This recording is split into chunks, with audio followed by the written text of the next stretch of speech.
Ainda não. Bem, gente, só para colocar de novo no ponto aqui, nós estamos na aula do dia 20 de agosto. Eu estou falando para a turma 12A da Biologia. Estamos continuando falando sobre genitais. Eu estou falando sobre genitália externa feminina, não é isso? Então eu já falei sobre a vulva ou pudenda, contei para vocês sobre os grandes lábios, sobre os pequenos lábios, sobre aquela região que está interna aos pequenos lábios, que a gente chama de vestíbulo, e sobre a entrada da vagina, que a gente chama de introito. E agora a gente está falando do clítoris ou do clitóris, não é isso? Que é aquele homólogo similar ao pênis. Então, quando o bebê, lá com 12 semanas, vai dar origem ao menino, essa estruturinha, o tal do falo, dá origem ao pênis, corpos cavernosos, esponjosos. No caso da menina, ele vai dar origem a essa estrutura que está aqui, ó, que é o clitóris, tá? E que por isso dá origem também, ao ser manipulado, ele dá origem a um orgasmo, que é um orgasmo clitoriano, muito, segundo dizem, muito parecido com um orgasmo masculino. Mas as meninas, conforme eu estou falando para vocês, têm outros orgasmos, inclusive orgasmos, possibilidade de orgasmos diferentes, com sensações diferentes, e orgasmos até sequenciais, desde que elas sejam estimuladas a isso, né? As meninas têm um limiar de estimulação muito diferente de nós meninos. Nós meninos somos estimulados muito rapidamente e temos o orgasmo e acabou a brincadeira, né? As meninas não, elas precisam de ter o que a gente chama preliminares, não é isso? 10, 15, 20 minutos pelo menos de carinhos, para que elas consigam chegar no clímax e ter o orgasmo e curtir o sexo igual nós estamos curtindo. Então, tem que ser bonzinho e ser solidário com a sua companheira, senão o negócio não funciona direito. Bem, aqui então, normalmente daria a região do pênis. No feminino, a gente tem o clitóris. Quando a gente olha o clitóris aqui, ele não é só isso. Se a gente levantar aqui e der uma olhada por dentro, olha aqui, ó. Deixa eu ver se eu consigo tirar. Por favor, não faça feio. Pronto. Se eu pego e olho por dentro, tem um ímã aqui segurando. Olha lá, ó. Ele tem uma estrutura bem maior, tá vendo? Então, você tem lembra que aqui está aparecendo só isso, né? Então, você tem a glande dele aqui, inclusive com o prepúcio, com uma pelinha aqui assim, é um mini pênis. E um pedacinho aqui, ó, do corpo.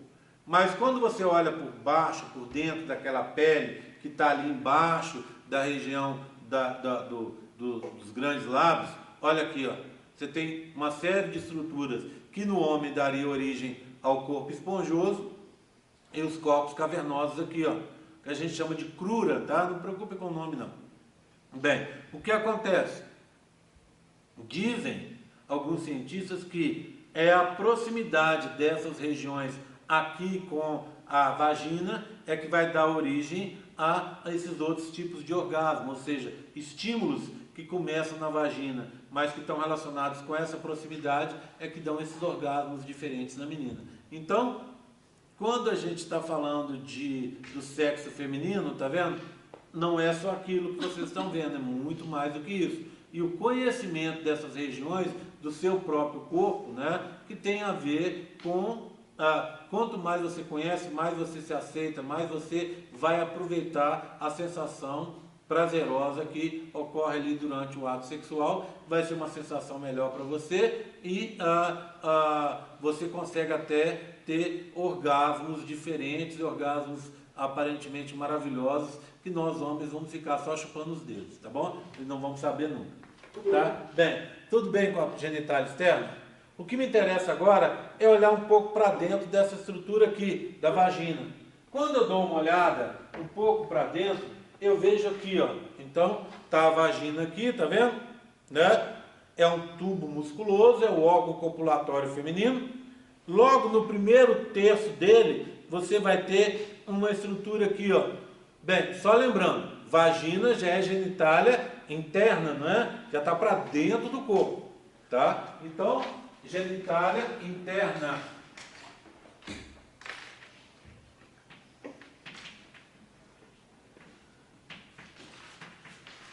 Vagina. dentro da vagina a região do ímen, não é isso? Ímen, acho que é com I, tá? Ímen. Bem, o que esse ímen é? Uma membrana. Essa membrana, ela está no primeiro terço da vagina, tá vendo? Ó, mais externo. Essa membrana, a gente ouve sempre falar muito dela e vale a pena a gente parar um pouco para conversar sobre ela. Como ela se forma?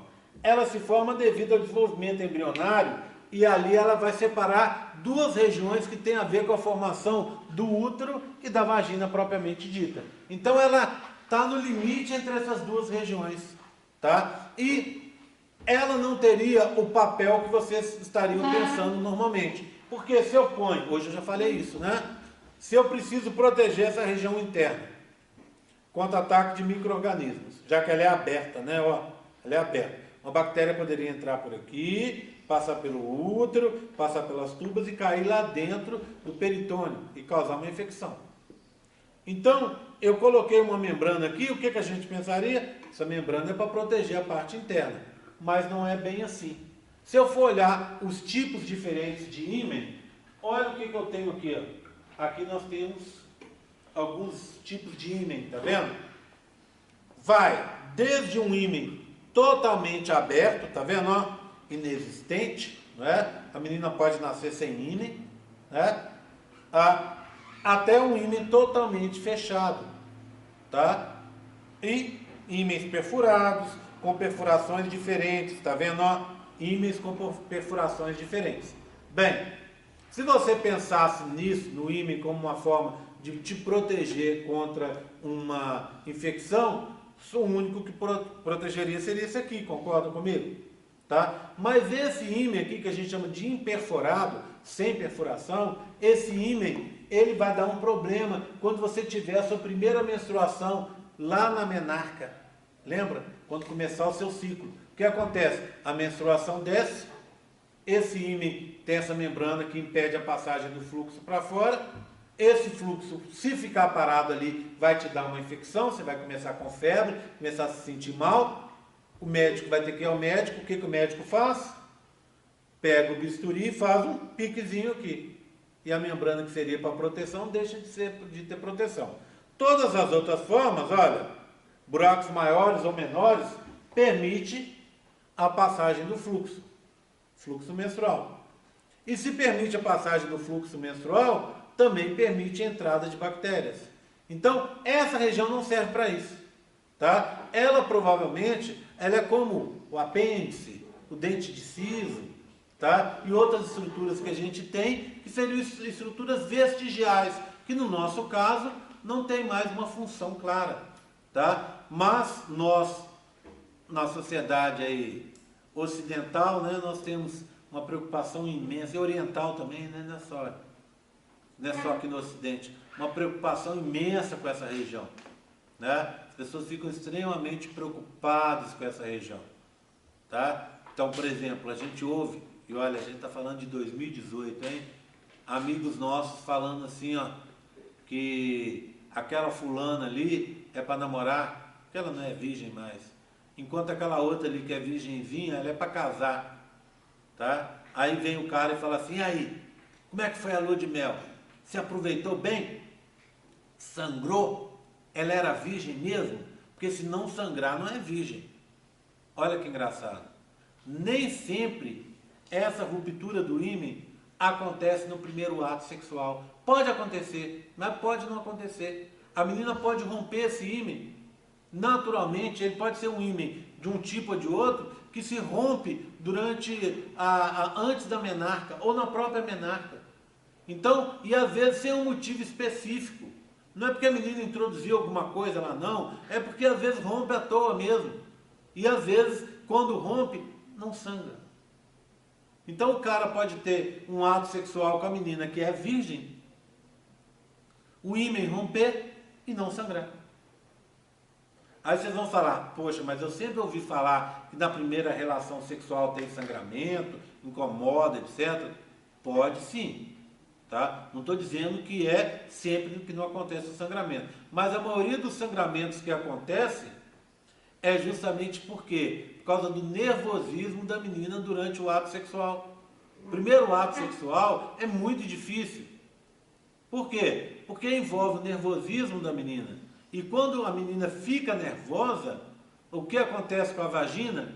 Ela fica seca. Lembra da história que eu falei das preliminares há pouco? Então, se a vagina fica seca, se você está tendo um ato sexual sem as preliminares, ou se você está tendo seu primeiro ato sexual, ou se você fica sempre nervosa na hora do ato sexual, o que acontece? A vagina fica seca. E ao ficar seca, o pênis, ao atritar ali, machuca. Então, não dá certo. Então, a menina era virgem, rompeu e ela nem reparou. Ou ela era virgem, rompeu e sangrou. Ou ela era virgem, rompeu e não sangrou. Pode acontecer. Pode acontecer também outra possibilidade. Existe um tipo de ímã que chama ímã complacente. Já ouviram falar disso? É assim, ó. A menina tem um ato sexual hoje. Aí ela vai passar 2 meses sem ter nenhuma relação sexual. O ímã dela se refaz naturalmente. Resultado, ele vai se fechar naturalmente, e se essa menina tiver dor e sangramento durante a ruptura do ímã, toda vez que ela passar 2, 3 meses sem ter um ato sexual, ela vai estar tendo como se fosse a primeira relação, incomodando aquilo tudo. Tá? Então, vê bem, você pode nascer sem ímã, você pode perder o ímã na sua infância ou durante a menarca. Você pode ter o ímã que vai se reconstituir naturalmente. Então isso aí é uma balela, concorda comigo? É uma balela que a gente não pode levar tão a ferro e fogo, não tem nada a ver isso aí. Né? Parar com essa bobagem. Agora, a gente está falando que aqui no Brasil é ruim, tem lugares que é até pior.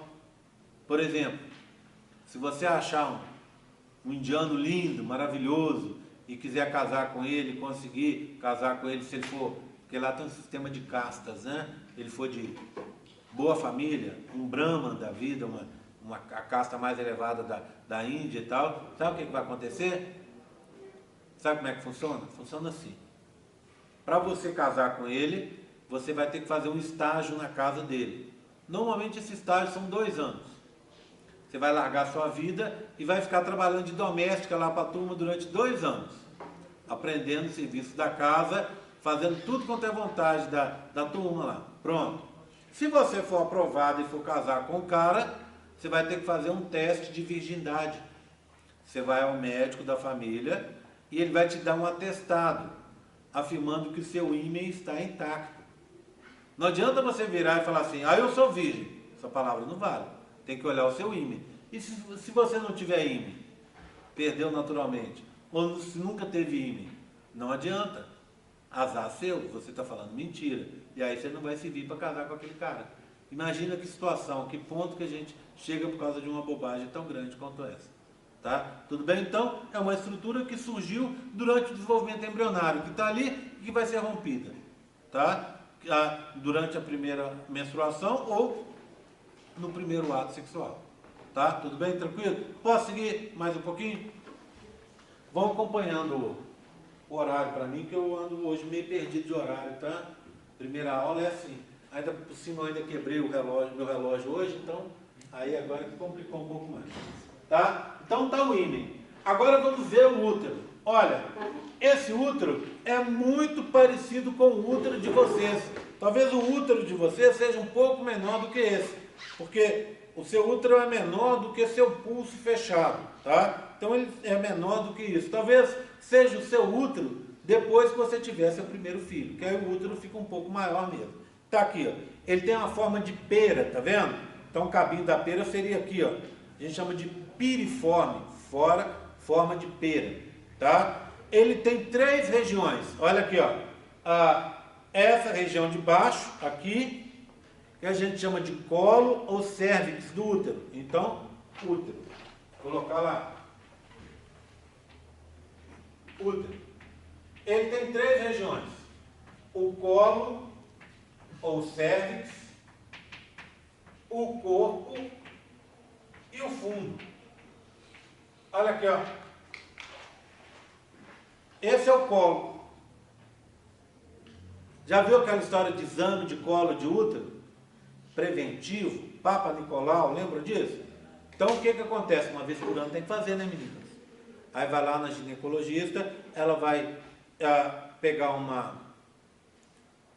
um instrumento que vai abrir aqui a entrada da vagina, que é o que incomoda normalmente, né? Vai abrir, vai entrar como se fosse um palito grande, um cotonete gigante, não é isso? Vai enfiar lá dentro e vai passar aqui, ó, para tirar as células do fundo da vagina e daqui do colo do útero, tá? Chama exame Papa Nicolau, não é? E é engraçado porque muita gente fala assim, uma vez me contaram, esse exame aí do Papa que criou, qual exame? Papa Nicolau, eu ri e falei assim, olha, é engraçado porque o cara que criou, ele se chamava Papa Nicolau mesmo, mas era sobrenome dele.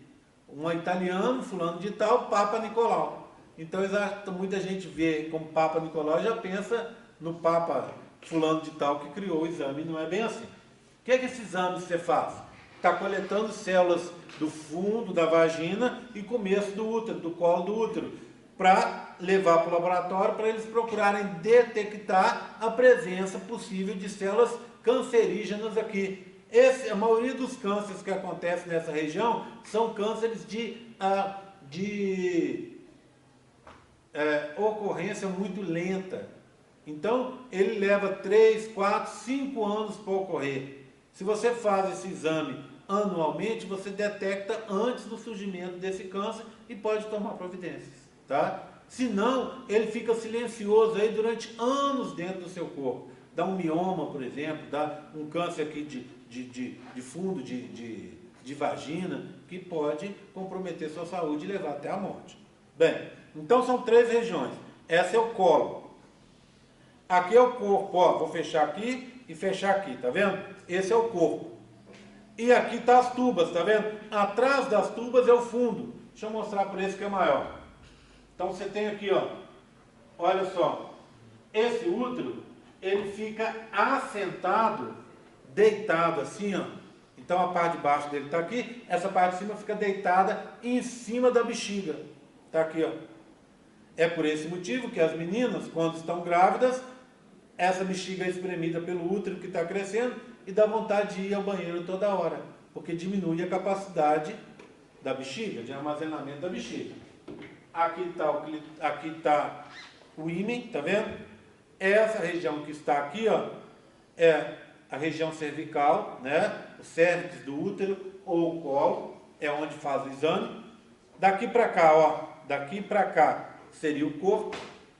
E atrás das tubas, está vendo a tuba entrando aqui, ó? Na parte de trás das tubas, uma tuba aqui, outra aqui, aqui onde estou batendo o dedo, é o fundo do útero. Tá? Tudo bem? Então, são essas 3 regiões. Tá vendo essa bolinha? Essa bolinha, ela mora aqui, ó, na entrada do útero. É um tampão, a gente chama tampão mucoso cervical. Ele fica bem na entrada do útero, fechando a entrada desse útero com o muco, com a meleca, durante a maioria do seu ciclo. Só entre o dia 9 e o dia 16, e naquele período da menstruação, em que esse tampão vai se desfazer, ó. Tá? Ok? Ele se desfaz, o útero abre e os espermatozoides conseguem entrar. Tá? Então, no colo do útero, no cérvix do útero, você tem o tampão mucoso cervical. Vou escrever ali, hein? Colo, cérvix com o tampão mucoso cervical. Tá? Tudo bem? Tranquilo?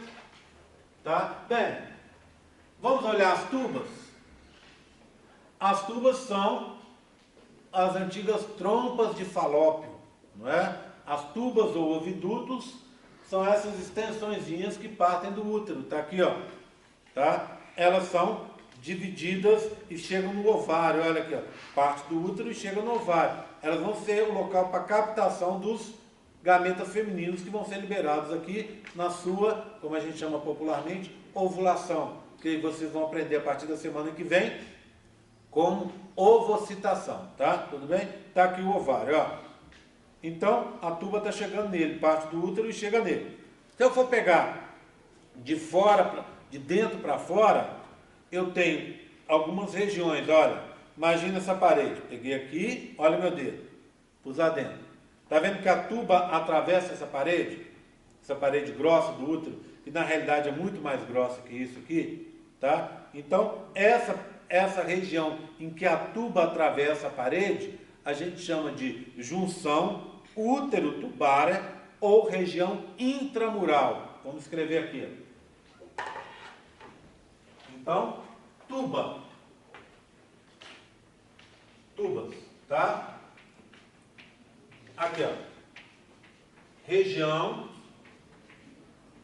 intramural ou junção útero-tubária. Logo depois, tem uma região que a gente chama de istmo. O que é esse istmo? É uma região em que a tuba vai ficar menor. Olha aqui, ó. Repara aqui, ó. Tá vendo que ela dá uma encolhida? Que ela fica menor. Esse é o istmo, tá? Depois, mais ou menos aqui, ó, você tem uma terceira região onde vai acontecer a fecundação. A gente chama essa região de ampola. Ampola.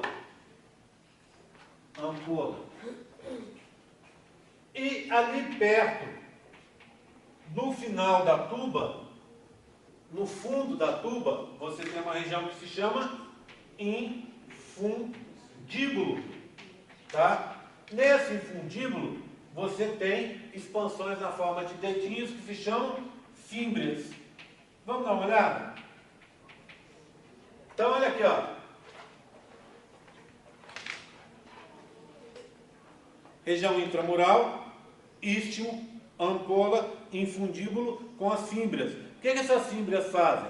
Elas ficam como se fossem vassourinhas e elas vão varrendo essa região aqui, ó, dos ovários para captar o gameta masculino, uma gameta feminino quando ele é liberado, tá?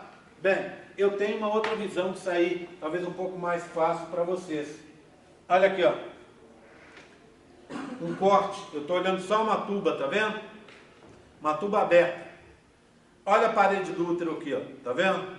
Então, essa região aqui em azul está atravessando a parede do útero.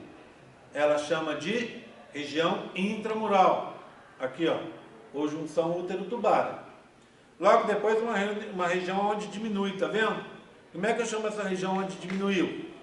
Istmo, verde. Aonde vai acontecer a fecundação?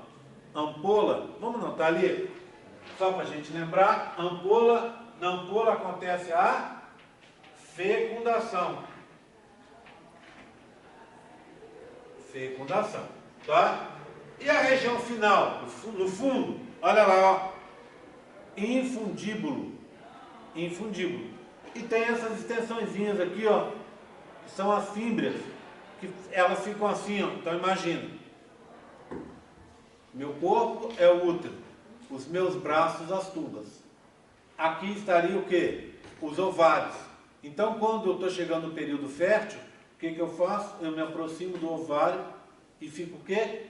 Varrendo esses ovários para captar o gameta feminino assim que ele for liberado, tá? Então, infundíbulo com as fímbrias. Tudo bem, gente? Tranquilo? Tá? Quanto tempo nós temos? 5 minutos. Tá? Bem, aqui uma outra visão do útero, para a gente conseguir ver os ligamentos, tá vendo? Esse útero é unido ao ovário por uma série de ligamentos. Esse ligamento aqui, ó, prendendo o ovário ao útero, é o ligamento ovárico ou transverso, tá vendo? Ligamento ovárico ou transverso. E aqui, ó, você vai ter uma série de 3 ligamentos, tá vendo, ó, prendendo essa estrutura maior, que também é um ligamento. O que esse ligamento faz? Olha ele atrás. O que ele está fazendo? Ele está prendendo o útero, as tubas e ao ovário. Esse ligamento grandão aqui, ó, que vocês estão vendo aqui na frente, é o que a gente chama de ligamento largo. Ele segura a estrutura toda por trás. Esse segura o ovário no útero, ligamento transverso. E aqui você vai ter mais 3 ligamentos, tá vendo? Ó, tá? Ligamento redondo, esqueci o nome desses dois aqui, tá? Mais 2 ligamentos aqui, depois eu falo para vocês. Estão aqui, tá bom? Aqui a bexiga, a uretra aqui em cima, lembra que eu falei para vocês que era isolado? E a vagina aqui embaixo. Tudo bem? Olha como o útero, eu contei para vocês, ele fica assentado em cima da bexiga. Então, o que acontece? Quando você ficar grávida e seu útero crescer, ele vai espremer essa bexiga aqui. Tá? Tudo bem? Bem, por último, para a gente encerrar. E se eu for olhar a histologia do útero? Como é que eu posso dividir esse útero de acordo com a sua histologia? Esse útero, ele é formado por alguns tecidos, tá? Então, deixa eu colocar aqui, ó, nesse cantinho aqui, histologia, tá? Histologia. Então, do lado de fora, epimétrio. Métrio quer dizer útero. Perimétrio. Do lado de dentro, miométrio, é o músculo liso do útero. Mais internamente, endométrio, que vai ficar na luz do útero. Esse endométrio, ele é dividido em 2 regiões, os estratos ou camadas. Então, camada ou extrato. Extrato que é com S, tá? Extrato com X é extrato de tomate, é algo que foi extraído. Camada é extrato com S. Extrato basal. E o outro é chamado de extrato funcional. Deixa eu mostrar para vocês no modelo e depois nas fatias. Vamos lá. Nesse modelo aqui, ó, parte de fora do útero, olha. Aqui em rosa, perimétrio ou epimétrio. Tá? Por que esses 2 nomes? Porque tem partes em que o útero tem epitélio e conjuntivo do lado de fora. Tem outras partes, por exemplo, que o útero está ligado aqui com o ligamento largo, que é só o conjuntivo. Então, se tem epitélio e conjuntivo, é epimétrio. Se não tem, é perimétrio. Tá? É aquela diferença de adventícia e serosa, lembram disso, da histologia? Tá? Tudo bem? Está aqui.